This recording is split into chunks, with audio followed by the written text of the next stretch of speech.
할렐루야. 할렐루야. 아멘.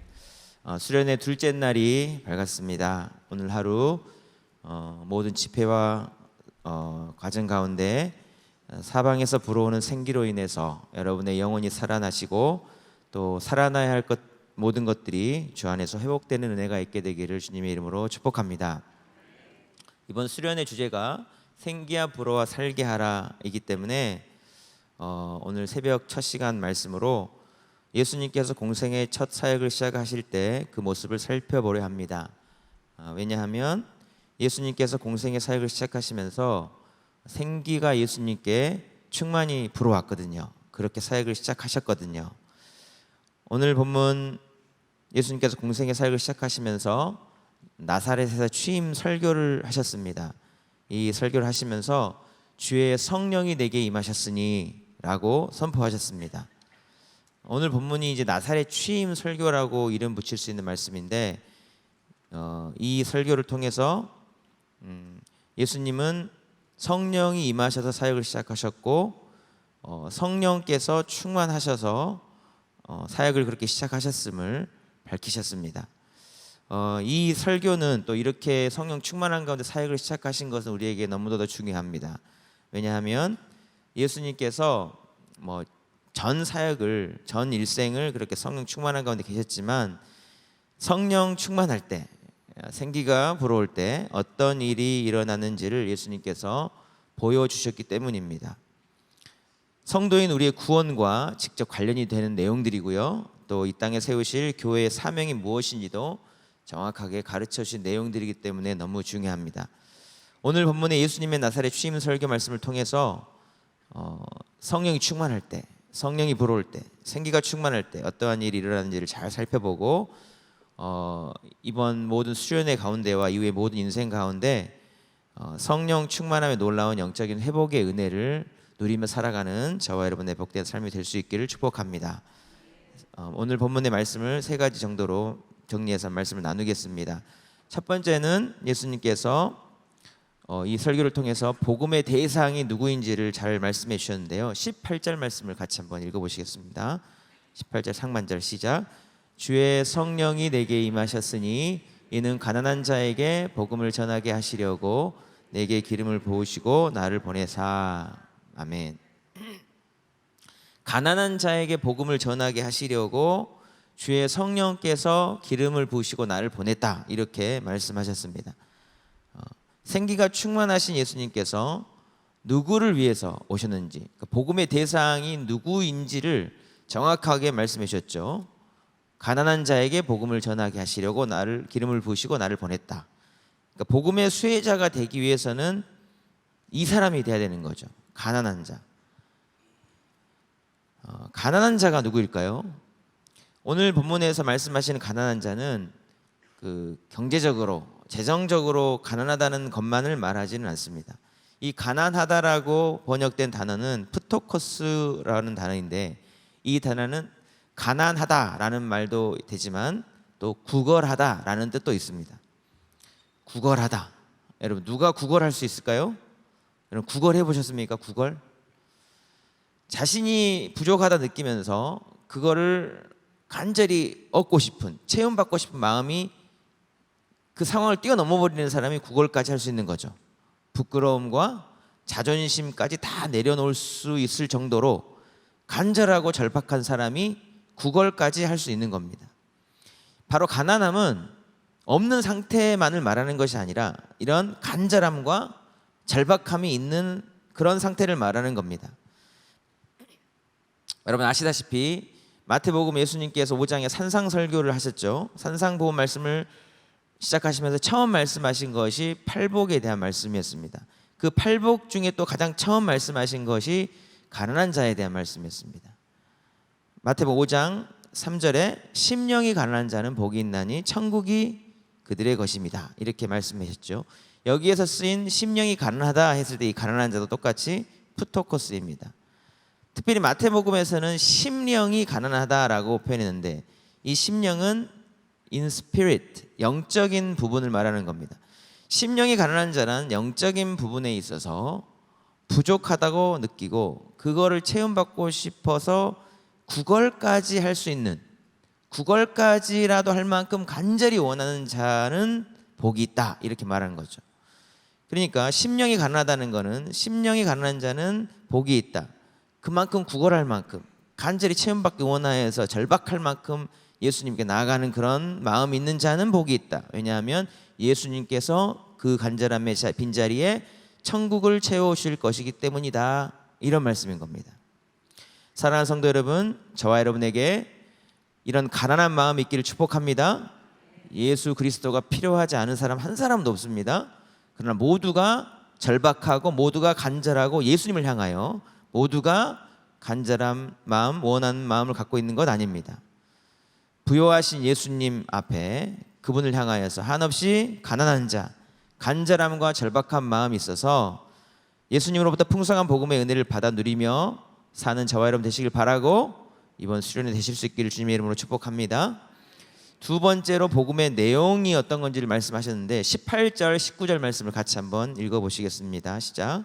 주의 성령이 내게 임하셨으니 이는 가난한 자에게 복음을 전하게 하시려고 내게 기름을 부으시고 나를 보내사 포로로 된 자에게 자유를, 눈먼 자에게 다시 보게 함을 전파하며 눌린 자를 자유롭게 하고 주의 은혜의 해를 전파하게 하려 하심이라 하였더라. 아멘. 제가 이 말씀에 번호를 붙여놨는데, 이 복음의 내용, 채워주고자 하는 그 내용이 무엇인지 예수님 세 가지로 말씀하셨습니다. 첫 번째는 포로로 된 자에게 자유를 주는 것이고, 눈먼 자에게 다시 보게 함을 전파하는 것이고, 세 번째는 눌린 자를 자유롭게 하는 겁니다. 이 또 세 가지를 또 차례로 좀 말씀드리겠습니다. 포로로 된 자를 자유롭게 하는 것, 여러분, 포로는 전쟁 용어죠. 전쟁 용어입니다. 전쟁 가운데 포로가 생기는 겁니다. 그러니까 적군을 살려놓으면 내 생명이 위태롭기 때문에 생명이 달려있는 전쟁 상황의 단어인 겁니다. 이 포로가. 얼마 전 이스라엘군이 하마스의 인질로 잡혀가 있던 4명의 포로를 구출하기 위해서 팔레스타인 사람 수백 명을 희생시켰다는 뉴스가 나왔습니다. 이스라엘 입장에서는 자국민 포로 4명을 구출한 거기 때문에 뭐 좋다 하겠지만, 그 팔레스타인 입장에서는 수백 명이 희생당하는 너무나도 안타깝고 어처구니 없는 일이 벌어진 거죠. 전쟁 상황이기 때문에 이런 일이 벌어지는 건데요, 오늘 본문에서 예수님이 말씀하신 이 포로된 자는 영적인 전쟁 상황에 죄로 말미암아 사단의 포로된 자를 말하는 겁니다. 영적인 전쟁 가운데서 로마서 3장 23절에 이런 말씀이 있죠. 모든 사람이 죄를 범하였음에 하나님의 영광에 이르지 못하더니 모든 사람 죄 가운데 있다. 이 말씀처럼 아담 이후에 모든 사람은 죄를 범하였습니다. 스스로의 힘으로 끊을 수 없는 죄의 사슬에 묶여서 결국 사망에 처할 수밖에 없는 죄악의 포로된 사람들이 된 거죠. 이 사망의 쇠사슬을 끊고 생명을 구원하시기 위해서 예수님 오신 건데, 세상 사람들은요, 이 죄에 대해서 영적인 부분이기 때문에 별로 심각하게 생각하지 않고 사는데, 이 사람 안에 있는 죄가 어떤 결과를 가져오는지 비유적으로 잘 말씀해 놓으신 말씀에서 제가 소개해 드리겠습니다. 고린도전서 15장 56절인데 이 부활장 이야기할 때 말씀하신 건데요, 15장 56절 제가 읽어드리겠습니다. 사망이 쏘는 것은 죄요 죄의 권능은 율법이라. 사망이 쏘는 것은 죄요 죄의 권능은 율법이라. 사망이 쏘는 것은 죄다. 그러니까 사망이라는 어떤 화살, 총알 이거 있는데, 이게 쏘는 것은 죄다. 타켓을 삼고 필이 날아가서 딱 꽂히는 곳이 있어요. 사망이 쏘는 것은 죄다. 그 꽂히는 곳이 어디냐? 죄라는 겁니다. 그러니까 사망이 날아가서 화살이 꽂히는 것이 죄인데, 그렇기 때문에 만약 타켓이 될 수밖에 없는 거죠. 죄가 있는 사람은. 죄를 품고 살면 어떻게 되는가? 필연이 사망이라는 화살이 날아와서 꽂히게 되기 때문에 죽는 거예요. 죄를 품는 것이 이렇게 무서운 것인데, 사망이 계속 죄를 향해 날아오기 때문에 죄를 품고 있는 사람은 자유가 없는 겁니다. 계속 날아오는 거니까. 근데 사람들은 이 부분에 대해서 무지하니까 그냥 죄를 짓고 사는 거고, 죄를 짓는데 담대한 거죠. 예수님께서 죄악에 포로된 자에게 자유를 주시러 오셨는데, 어떠한 방식으로 죄에 포로된 자에게 자유를 주시는가 하면요, 포로된 자가 예수님을 믿을 때 그를 품에 품어 안으시는 겁니다. 품어 안으시는 겁니다. 그럼 어떻게 될까요? 사망을 향하여서 죄를 향하여 사망해서 날아가기 때문에 그 사람에게 화살이 날아가는데 예수님이 대신 온몸으로 맞으시는 거죠. 그분은 돌아가시고 우리가 사는 겁니다. 이게 바로 십자가죠. 그가 찔림은 우리의 허물 때문이요, 그가 상함은 우리의 죄악 때문이다. 내가 맞아야 될 사망의 화살을 나를 대신하여 맞으시고 나를 살리신 거죠. 그래서 예수님의 품 안에 있는 자는 십자가 그늘 아래에 거하는 거고, 죄의 형벌에 대해서는 일단 그 품 안에서 자유함을 갖게 되는 겁니다. 이게 은혜입니다. 예수님께서 왜 십자가를 지고 나를 살리셨는지를 영적으로 어릴 때는 깨닫지를 못하는 거죠. 어린아이니까.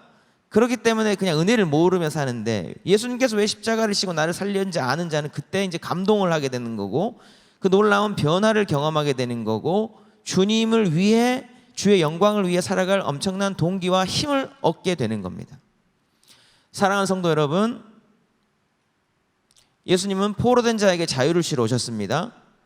이번 수련회 가운데 저와 여러분 가운데 생기가 충만히 불어와서 예수님의 십자가 사랑의 은혜를 새롭게 경험하고, 예수님의 십자가 사랑 안에서 자유하시고, 모든 죄악의 포로된 마음으로부터 자유하시고, 주의 은혜와 주의 영광을 위해 살아갈 동기와 힘을 얻게 되는 저와 여러분 되시기를 주님의 이름으로 축복합니다. 아멘. 두 번째 복음의 내용은 눈먼 자에게 다시 보게 함을 전파하는 겁니다. 눈먼 자에게 다시 보게 함을 전파. 눈먼 자를 다시 보게 하는 것은 우리 육신의 눈을 뜨게 하는 것은 아니고, 우리의 닫혀진 영의 눈을 열어 보게 하는 것을 말하는 겁니다. 영적인 눈이 떠질 때 예수님을 보게 되고요, 구원의 길을 더 밝히 보게 되는 겁니다. 그런데 이 말씀에서 좀 특이한 것은 눈먼 자에게 다시 보게 함을 전파한다고 표현했다는 겁니다. 왜 눈먼 자에게 다시 보게 함을 전파한다고 표현했는가? 눈먼 자가 영적 눈을 뜨게 되어서 빛이신 예수님을 보게 됐을 때 그는 그 경험한 복음을 전파하지 않고는 그냥 있을 수 없기 때문에 그런 겁니다.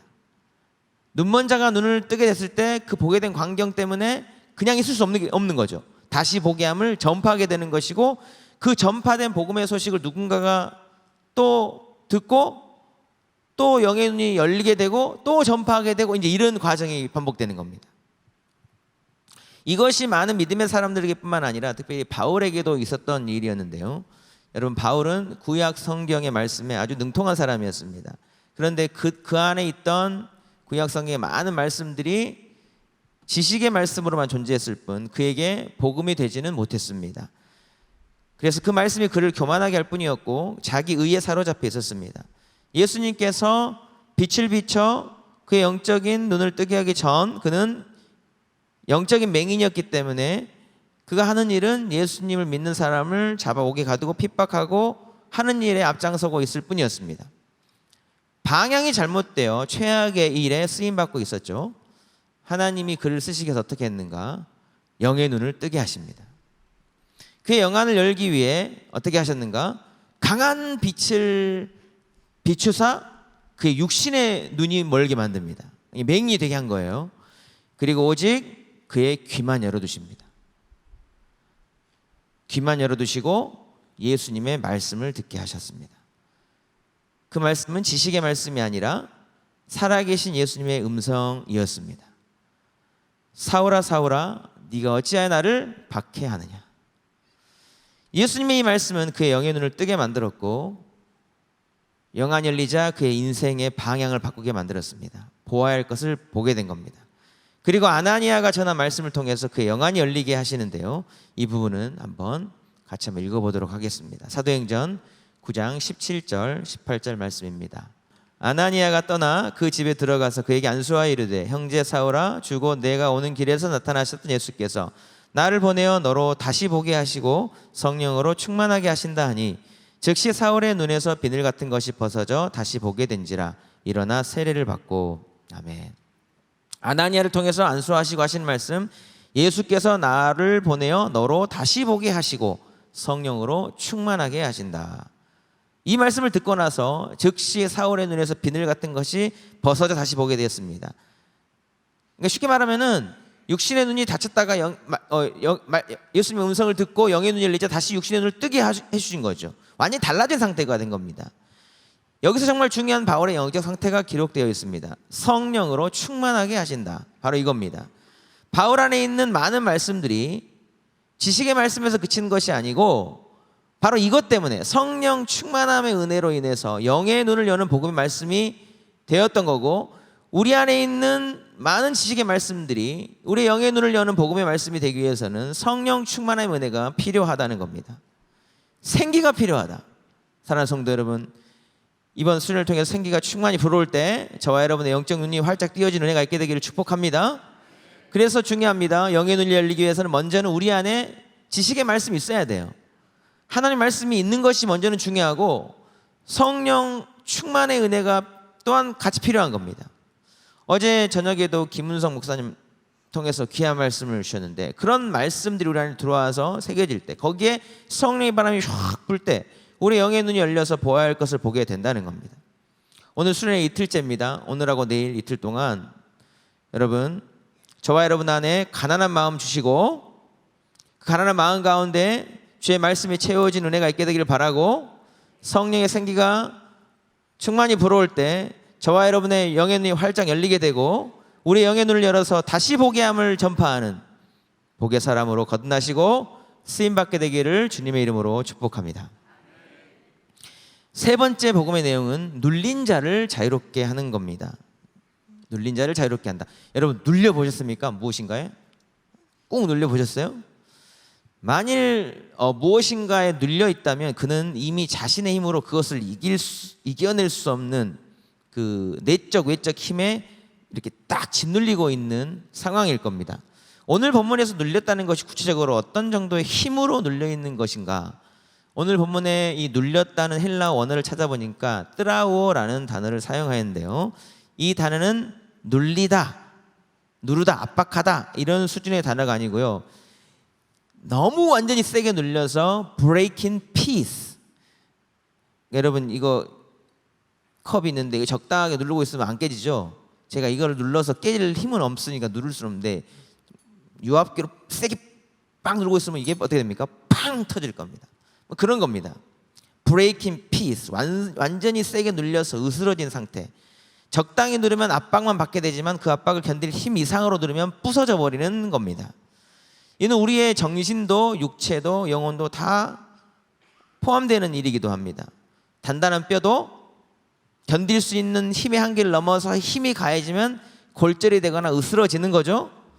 우리의 마음도 버티기 힘든 압박이 반복 가해질 때 견디지 못하고 마음에 병이 생기게 되고, 이것이 반복적으로 해소되지 못할 때 정신적인 문제가 생겨버리기도 하는 겁니다. 영적인 부분도 마찬가지입니다. 악한 영에 사로잡힌다든지 귀신에 들린다든지 하는 부분도 우리의 마음과 영혼이 이길 힘이 없어서 그 약한 부분이 영적인 힘에 완전히 눌려버리게 된 것이죠. 예수님께서 눌린 자를 자유롭게 하러 오셨다고 했는데, 어떠한 방식으로 눌린 자를 자유롭게 하신지 아십니까? 성경은 눌린 자가 자유롭게 되기 위해서는 그를 누르고 있는 악한 영적인 힘보다 더 강력한 힘이 그 힘을 제어해 줘야 된다고 말씀하십니다. 그 악한 영적인 힘을 제어하려면 그보다 더 큰 힘이 존재해야 되는데, 그 더 큰 힘이 바로 예수님 안에 있다고 말씀하시는 겁니다. 성경에 보면 예수님께서 귀신 들린 사람들을 자유롭게 하신 이야기들이 많이 나오죠. 그중 악한 귀신이 떠나갈 때 어떤 일이 그 사람 안에 영적으로 일어나는지를 예수님께서 잘 알려주신 말씀이 있어서 제가 소개하겠습니다. 누가복음 11장 14절 이하에 보면 예수님께서 말 못하게 하는 귀신 든 사람에 있는 안에 있는 귀신을 쫓아내 주십니다. 그를 누르고 있던 말 못하게 하는 귀신은 어떤 부분에서 그를 누르고 있었는가? 그의 입을 눌러놨는 거예요. 영적으로 눌러가지고. 그래서 입을 눌러서 뭘 못하게 하죠? 신앙 고백. 주는 그리스도시요 살아계신 하나님의 아들입니다. 이 신앙 고백을 못하게 하고, 또 예수님을 향하여서는 그렇게 못하게 하고, 또 세상에 나가서는 예수님은 그리스도십니다 이런 말을 못하게 하는 거죠. 그러니까 귀신 들리는 사람이 말 못하게 하는 귀신 들린 사람의 예를 이렇게 보여주는 거는 그가 눌림이 풀렸을 때 어떤 일이 벌어지는가를 보여주는 겁니다. 예수님이 그 악한 귀신을 어떻게 쫓아냈는가? 누가복음 11장 21, 22절 말씀을 우리 같이 한번 읽어보겠습니다. 시작. 강한 자가 무장을 하고 자기 집을 지킬 때 그 소유가 안전하되, 더 강한 자가 와서 그를 굴복시킬 때에는 그가 믿던 무장을 빼앗고 그의 재물을 나누느니라. 강한 자가 나오고 더 강한 자가 나오죠. 이 강한 자는 비유를 들어주신 건데, 이 강한 자는 그 말 못하게 하는 귀신이 들리는 그 사람을 사로잡고 있던 귀신이었습니다.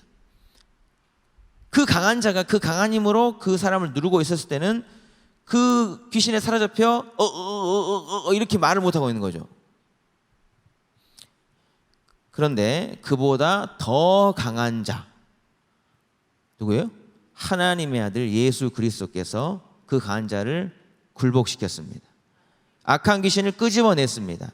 그 사람을 다스리기 시작하자 귀신이 떠나가고, 그는 예수님의 사람으로 신앙 고백을 할 수 있게 되고 예수님을 증거하는 사람으로 회복되어 살 수 있었던 겁니다. 사랑하는 성도 여러분, 강하신 예수 그리스도께서 여러분을 영적으로 장악하시는 이번 수련이 될 수 있기를 축복합니다. 강력한 성령의 바람, 생기로 인해서 우리를 누르고 있는 모든 악한 힘으로부터 자유케 된 은혜가 있게 되기를 주님의 이름으로 축복합니다. 예수님께서 말씀하신 복음의 내용 세 가지로 나눈 대로, 예수님은 죄악에 포로된 자를 사망에서 자유롭게 하러 오셨고요, 영의 눈이 닫힌 자에게 다시 보게 함을 전파하러 오셨고요, 악한 사단마귀에 눌린 자를 강한 힘으로 이기사 우리를 자유롭게 하려고 오셨습니다. 중요한 것은 예수님이 이루신 이 복음의 내용 따라 우리가 이 은혜를 누리며 전하며 살아가야 된다는 것인데요, 오늘 마지막 세 번째로 나눌 내용은 이 복음의 은혜를 우리가 어떻게 하여야 잘 누리며 또 어떻게 전하며 살아가야 할 것인가 하는 겁니다. 예수님이 이미 다 이루어 주셨는데 과연 우리에게 무엇이 필요하며 우리는 어떻게 해야 할 수 있겠는가? 이 부분도 예수님께서 다 보여주셨다는 겁니다. 예수님의 모습을 그대로 담고 따라가면 되는 거고, 부족하나마 이 길을 소망하며 따라가야 된다는 겁니다. 오늘 본문 16절 17절 말씀을 함께 보시겠습니다. 시작. 예수께서 그 자라나신 곳 나사렛에 이르사 안식일에 늘 하시던 대로 회당에 들어가사 성경을 읽으려고 서심해 선지자 이사야의 글을 들이거늘 책을 펴서 이렇게 기록된 데를 찾으시니 곧 하면서 주의 성령이 되게 이렇게 나가는 거죠. 예수님께서 나사렛 취임 설교를 하실 때 정말 중요한 말씀이었습니다. 나사렛에 이르사 안식일에, 저를 한번 따라해 보겠습니다. 늘 하시던 대로, 늘 하시던 대로, 이겁니다. 늘 하시던 대로 성경을 읽으려고 서셨다. 예수님께서 늘 성경과 가까이 하고 말씀이 충만한 삶을 사셨다는 겁니다. 늘 하시던 대로 일상이었어요. 그런 상황에 어떤 일이 벌어졌는가? 정확하게 이사 61장을 딱 폈어요. 그리고 거기를 딱 읽으셨습니다. 그리고 이 말씀이 지금 나에게 이루어지고 있다라고 말씀하신 겁니다. 말씀이 충만한 삶 가운데 이런 일이 벌어지는 겁니다. 그리고 선포했습니다. 주의 성령이 내게 임하셨으니 가난한 자에게 복음을 전하게 하시려고. 말씀이 충만해 있는 그 예수님에게 성령이 임하셨고 성령이 충만해지셨습니다.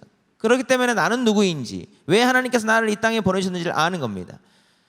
예수님처럼 말씀으로 충만하고 예수님처럼 성령으로 충만하면 우리도 가능한 일이고, 말씀과 성령이 충만할 때 그 다음에는 말씀으로 존재하신 예수님과 주의 영이신 성령께서 역사하신다는 겁니다. 우리가 할 일은 저와 여러분 안에 주의 말씀을 지속적으로 예수님께서 늘 하시던 대로 충만하게 심는 겁니다.